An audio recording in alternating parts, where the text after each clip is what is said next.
Before we dive in, let me ask you this. Have you ever been lied about so unfairly it left you speechless? Not because you didn't have something to say, but because no amount of words could make them see the truth. If you've ever been there, this first lesson will hit home. Because sometimes the most powerful response is none at all. Let's talk about what really happens when you choose silence over struggle. Part 1. When someone lies about you, let silence speak louder. Have you ever felt the sting of a lie so sharp it made your heart race? That burning urge to speak out, to clear your name, to shout the truth from the rooftops just so the world would see what really happened? It's human. It's instinct. When someone spreads lies about you, everything in you wants justice, fast, loud, and public. But here's the paradox. The more you fight to prove yourself, the more you look like you're hiding something. The more you explain, the more they question. And the louder you get, the more they wonder what you're trying to cover up. It's maddening, isn't it? You're the one being wronged, yet the moment you react, they spin the story. Suddenly, you're the problem. You're too emotional, you're overreacting, you're defensive, and all of that becomes part of their narrative, not yours. But what if I told you that you don't need to fight every lie to reveal the truth? That sometimes the most powerful thing you can say is absolutely nothing. This is where Stoic wisdom pierces through the noise. Marcus Aurelius wrote, "If it is not right, do not do it. If it is not true, do not say it." That's not just a call to personal ethics. It's a challenge to trust in something deeper than reaction. It's an invitation to let truth and time do what arguments never could. Because here's what most people forget. Lies have a shelf life. They rot from the inside. They're sustained only by attention, only by drama. But truth? Truth doesn't need constant defense. It doesn't need to shout. It stands quietly and patiently until the noise dies down. And then, like the sun breaking through fog, it's all that remains. I want you to imagine this clearly. Someone lies about you. They twist your words, distort your intentions, paint you as something you're not. You find out. You feel it in your chest, tight, urgent, unfair. But instead of chasing them down or calling everyone to explain, you pause, you breathe, you focus on your work, you show up every day with integrity. You don't flinch, you don't bite, you don't play their game. And something begins to happen. Slowly, people start to notice the difference between what they were told and what they see with their own eyes. The inconsistency, the manipulation, the imbalance. And without saying a word, you start winning a battle you never even had to fight. Because silence, when chosen from a place of strength, not fear, is the loudest answer you'll ever give. Let me tell you a real story. A man I knew, let's call him James, was accused at work of something he never did. It was subtle at first, a whisper here, a side glance there. Then suddenly, he found himself isolated. People stopped talking to him. Meetings became colder. His instinct, naturally, was to defend himself, to call people, to explain, to beg for trust. But instead, he remembered something deeper. He chose silence. He didn't defend, he didn't explain, he kept showing up. On time, focused, calm. Weeks passed, the lies started to unravel. The person who spread them had a history of stirring up trouble, and finally, it caught up to them. Not because James exposed them, but because patterns always expose themselves. And James, he walked through the storm without saying a word. His silence became his shield. And when the truth emerged, his reputation was stronger than ever. Not because he fought, but because he didn't need to. So what should you do when someone lies about you? First, trust the long game.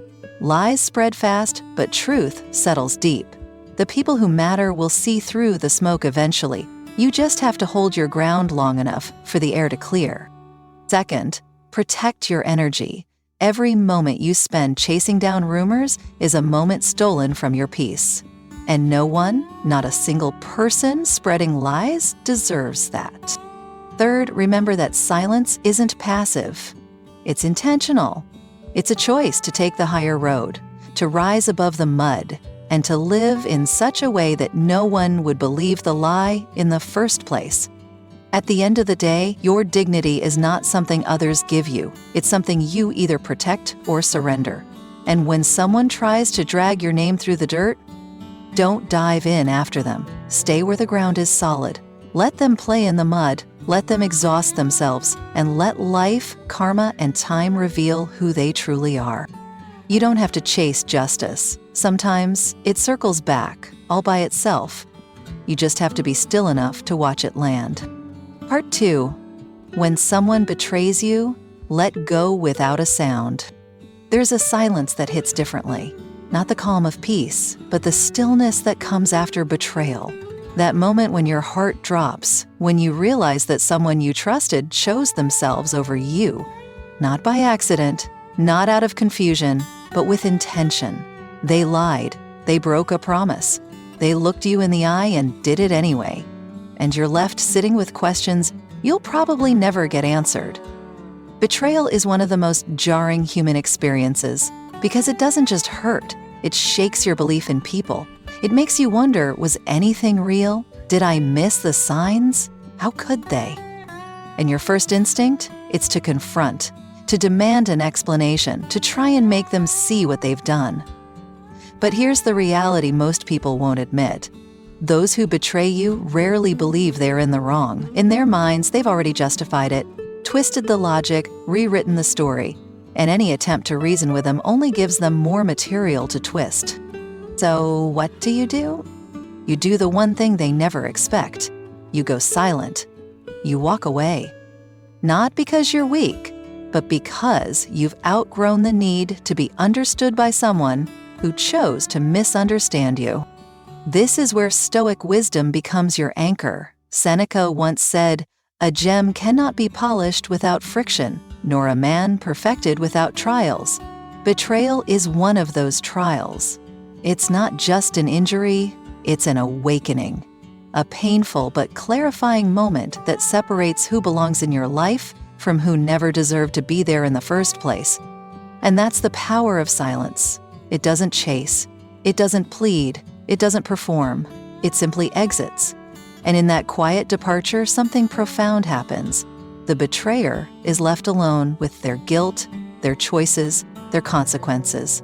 They expected drama, they expected a scene, they expected to feel powerful, but instead all they get is a door that closes without a sound. Let me tell you about Sarah. She had a best friend for over a decade, the kind of friendship where they shared everything, secrets, heartaches, dreams. But then, Sarah discovered that her friend had been speaking behind her back. Not just once, not just in passing, but repeatedly. Deep betrayals, revealing private conversations. Undermining her, the pain was sharp. And Sarah, she was furious. She wanted to confront, unload, to make her feel the damage. But instead, she chose silence. No text, no explanation, no dramatic goodbye. She just stepped back, disengaged, let her absence speak. And the impact? It was undeniable.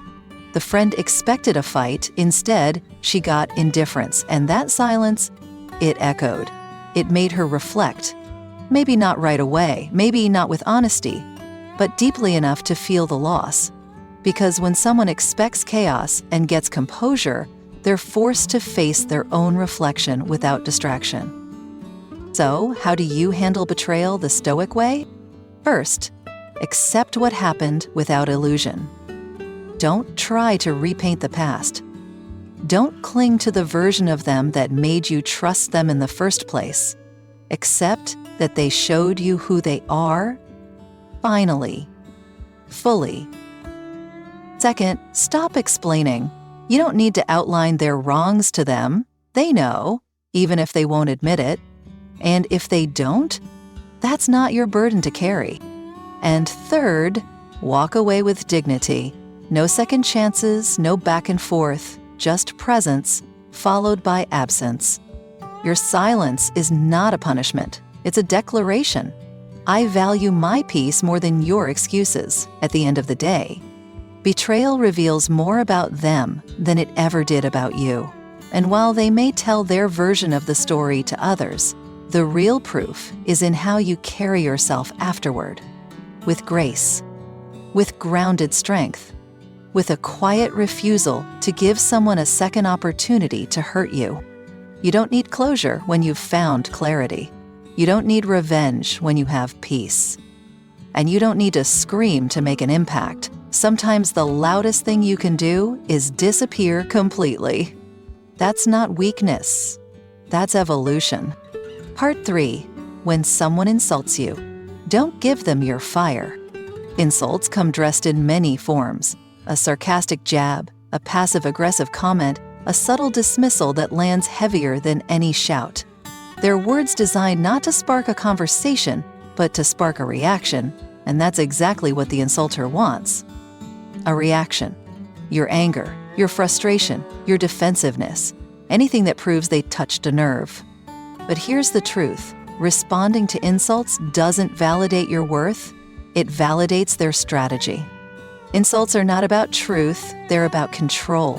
When someone insults you, they're not offering feedback, they're issuing a challenge. They want to own the moment. Own your attention, own your mood. But when you stay calm, when you stay silent, you own something far more powerful: your self-control. This is where Stoicism shines its brightest. Marcus Aurelius once said, "The best revenge is not to be like your enemy." And that's more than just a philosophical quote. It's a battle-tested mindset.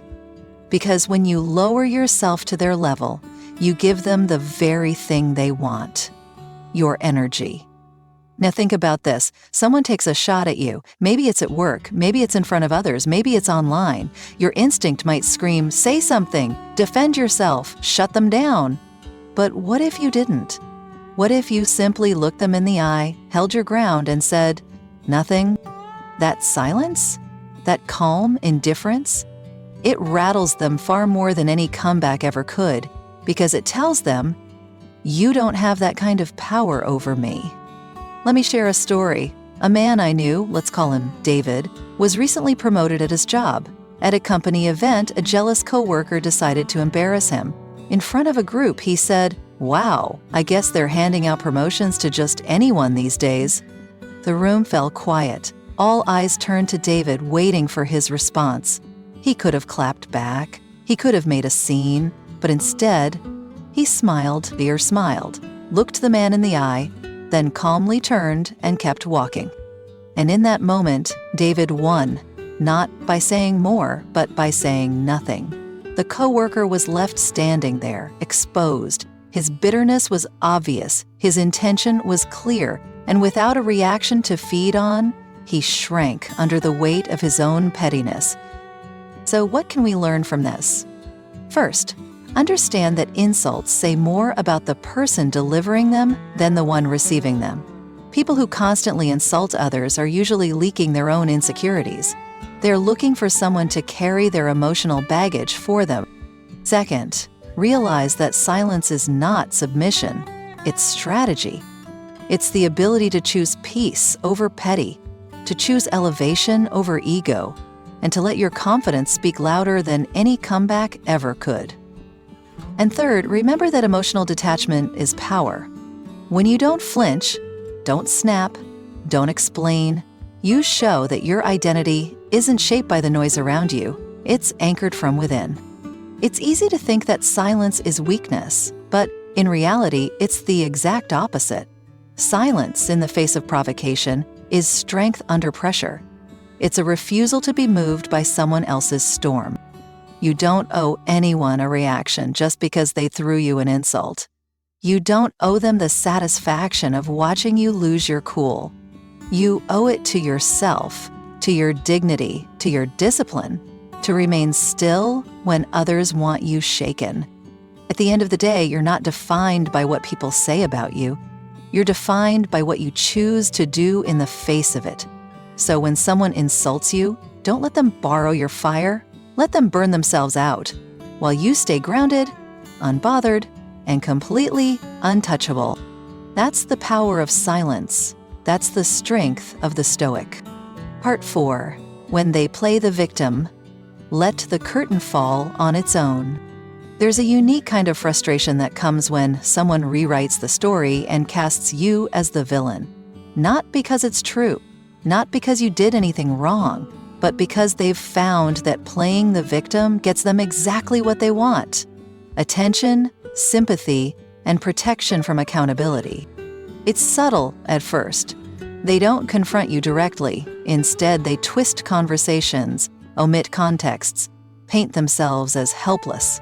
And slowly, people start to believe it. The same people who once knew your heart now hesitate, because what they've been told sounds so convincing. And that's when you feel it, that urge to speak, to correct the record, to defend yourself and reveal the manipulation. But here's the hard truth. The more you try to explain, the more you play into their script, because that's what victim players thrive on. Your energy, your reaction, your need to be understood.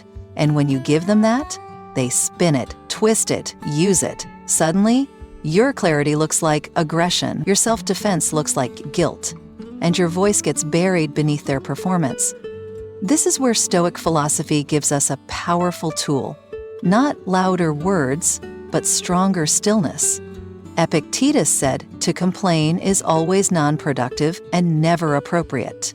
And what he meant wasn't to accept injustice, but to rise above manipulation.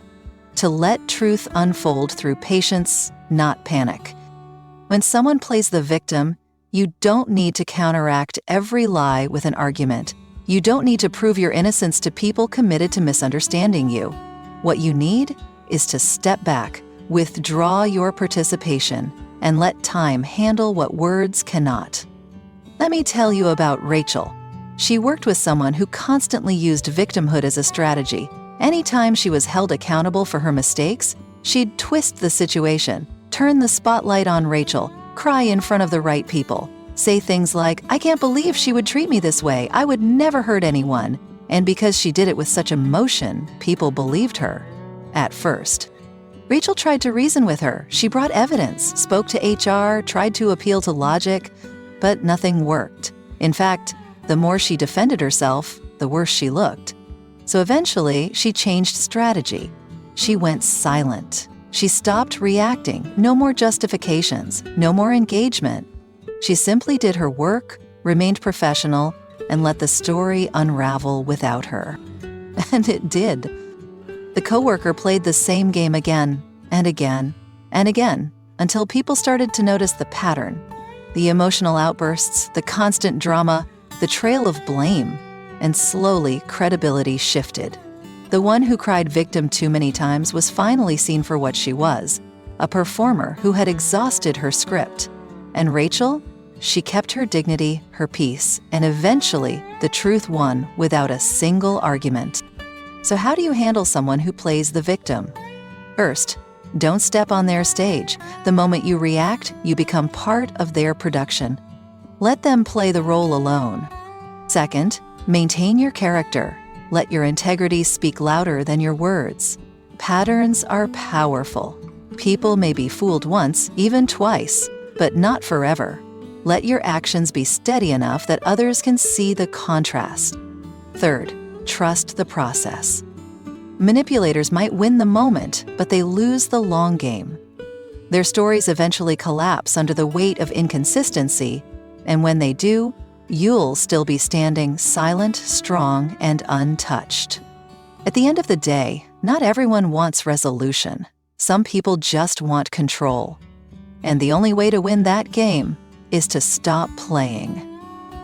Let them cry, let them twist, let them gather sympathy, but don't give them your energy, don't hand them your peace, because your silence, your decision not to perform, is the loudest message you'll ever send.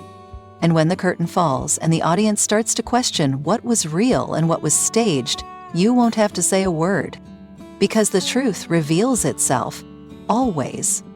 And the real story, it never needed defending. It just needed time.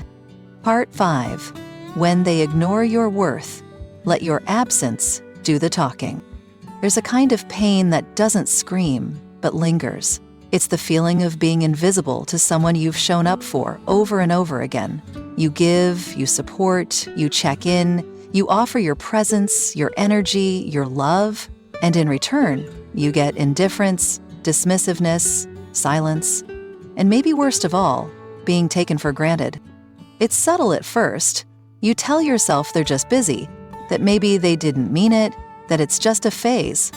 But deep down, you start to feel it, that sting of not being seen. Not really, not as you are. And your instinct? To try harder, to prove your value, to earn their attention through more giving, more explaining, more doing. But here's what Stoic wisdom reminds us. You never need to chase what's meant to recognize you. People often don't appreciate what's consistent. They overlook what's always there. And the more you try to prove your worth to someone who doesn't see it, the more you diminish it, because worth doesn't beg. And true value doesn't have to shout to be real.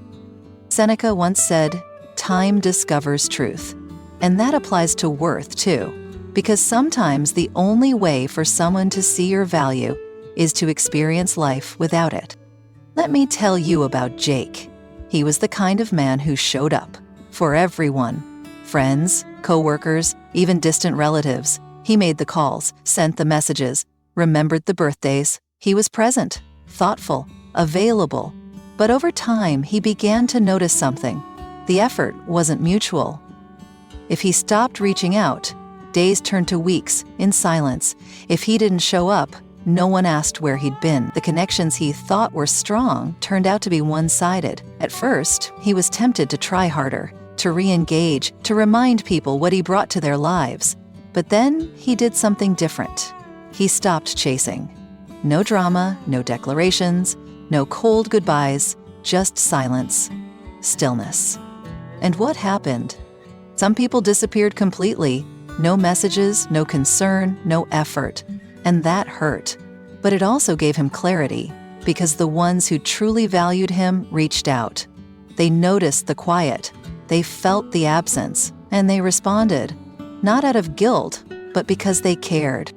That's what silence does. It separates the noise from the signal.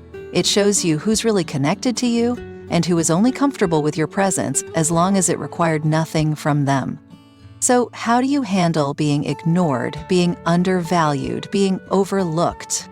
First, stop explaining. You don't need to write essays on your intentions. You don't need to defend your heart. If someone can't see what you bring to the table, let them sit with an empty plate. Second, create space, not out of revenge, but out of respect for yourself. Pull back your energy, redirect it inward. Focus on the people, places, and passions that reflect your value, not drain it. And third, let your absence speak, because nothing teaches value like silence. When you stop giving so freely, people are forced to confront what they've lost. Some will reach for you, others won't. And both answers are clarity. At the end of the day, your worth isn't proven by how hard you fight to be seen. It's embodied in how peacefully you walk away when you're not. And that's the Stoic way, not cold, not bitter, but clear. Clear enough to know that your time, your love, your effort are sacred, and anyone who doesn't recognize that doesn't deserve to receive it. Let them feel your absence. Let them wonder. Let them learn on their own time. That value ignored becomes value lost. And you? Keep your peace. Keep your power. Because silence in the face of being undervalued isn't weakness, it's wisdom. Part 6. When they try to provoke you. Mastering the power of stillness. There's a certain kind of person who doesn't feel alive unless they're stirring the pot. They provoke, poke, and prod, not because they're seeking truth, but because they're seeking control. These are the people who thrive on tension. They light little fires and stand back, hoping you'll lose yourself in the flames. Because once you react, they feel powerful. Once you break your silence, they feel justified. Once you explode, they feel like they've won. And that's exactly why you don't. It's easy to think that staying calm means you're weak, that not speaking up means you've surrendered. But what Stoicism teaches is the exact opposite. Marcus Aurelius wrote, "You have power over your mind, not outside events. Realize this, and you will find strength. And nowhere is this more important than when someone is trying to push you off center on purpose." Because here's the truth. Not every insult needs a response. Not every jab deserves your energy, and not every provocation is worth your peace. When someone deliberately tries to provoke you, it's never about the surface issue. It's about triggering your emotions. They want to see you flinch. They want to feel in control. They want to know they can get inside your head. And when you react, you confirm it. You hand them the very control they were fishing for. But when you don't, when you remain calm, composed, and unmoved, something powerful happens. You disrupt the script. You flip the dynamic. They expect fire, and instead, they're met with stillness. They expect chaos, and you give them clarity. And that drives them mad. Let me share a story. A man I knew, Adam, worked with someone who loved to provoke. Every meeting, every interaction, this coworker would toss out little jabs, undermining comments, subtle insults disguised as humor. At first, Adam defended himself, tried to set the record straight, tried to stay professional but firm, and it only made things worse. The more he reacted, the more ammunition the other guy had. Then one day, Adam changed his approach. The next time a jab came, he smiled, genuinely, calmly, said nothing, no anger, no defensiveness, just stillness. And then he moved on. The coworker, completely thrown off, confused, frustrated, because the game only works if you agree to play, and Adam had stopped playing. So how do you respond when someone tries to provoke you? First, recognize the setup.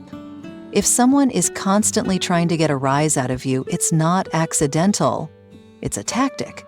See it for what it is. Second, detach. Emotionally, mentally, spiritually. Don't let their chaos become your energy. Your calm is your shield. Your silence is your strategy. Third, let go of the need to win the moment. You don't need to prove your strength through a comeback. You prove it through control, through presence, through being the one who doesn't lose themselves in the storm. At the end of the day, the strongest person in the room isn't the one shouting, it's the one who doesn't need to. It's the one who's already done the work, already secured their peace, already mastered their emotions, and doesn't hand that power over for anyone. You can't control who tries to provoke you, but you can control whether or not you rise to meet their chaos. So when the moment comes, and it will, remember this: your silence doesn't make you small. It makes you sovereign. It doesn't mean you're retreating.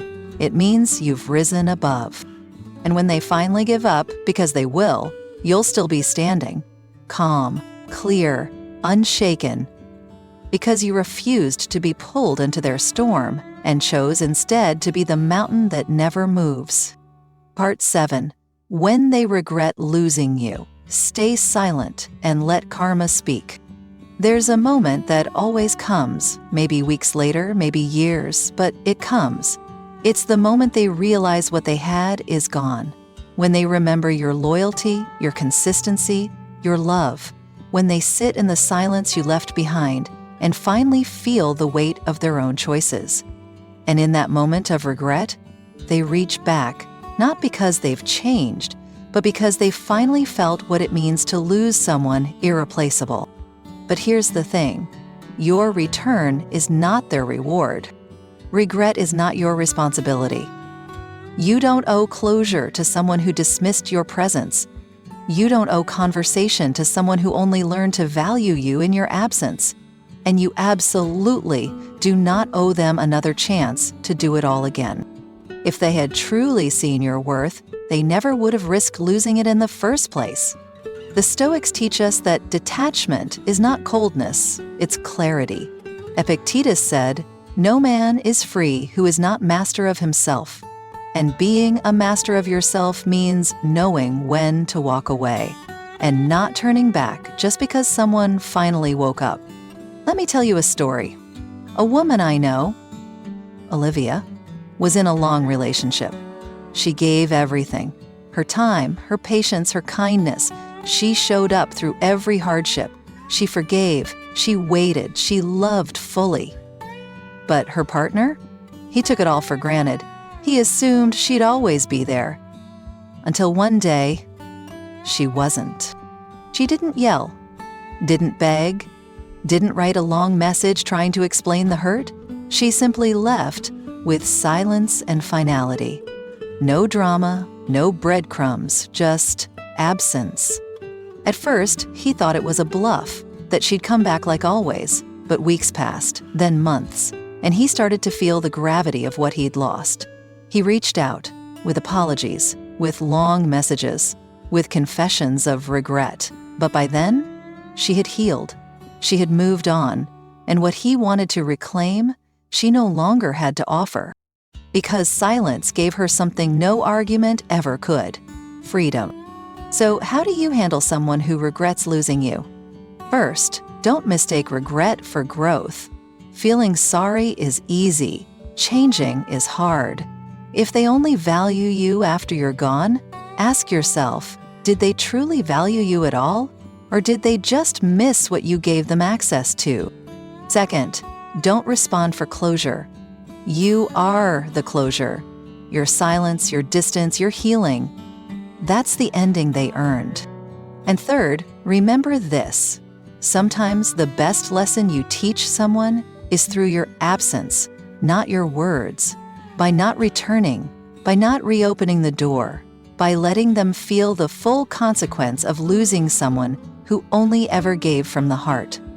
At the end of the day, your worth is not something others confirm, it's something you carry.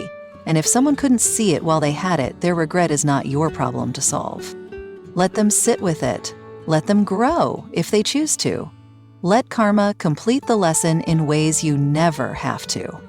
Because the truth is, some chapters end not with a bang, but with a silence so powerful it echoes for years. And you move forward, with your peace, with your clarity, with your head held high, knowing you didn't leave out of spite, you left out of self-respect. That is Stoic strength, that is mastery. And that is the power of walking away and never looking back. Thank you for listening. Stay strong, stay calm, and let your silence speak.